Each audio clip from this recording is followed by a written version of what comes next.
লুঙ্গি পরা, গেঞ্জি পরা, হেলমেট লাগানো, সন্দেহজনক যেটা কারা 7.62 অ্যামুনিশন এই রাইফেল পুলিশের হাত থেকে সিভিলিয়ানদের কাছে কিভাবে গেছে। কিন্তু এত অহরহ এইরকম ট্রেন স্নাইপার, এই রাইফেল তো পুলিশের নয়। এই রাইফেলগুলো পুলিশকে দেওয়া হলো কখন, কি কারণে, কেন? না, আমি তো ছিলামই না, তুমি দিয়েছিল।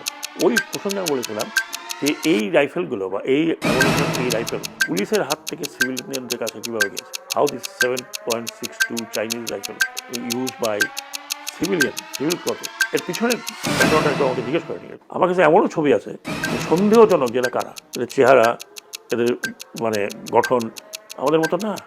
মনে হচ্ছিল যে আমি তো বহিরাগত শব্দটা ব্যবহার করেছি।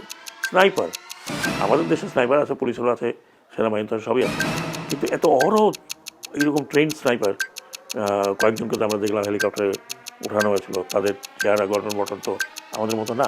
তদন্ত না করতে বলা যাবে না, আমি তো তদন্ত করতে চেয়েছিলাম এগুলো।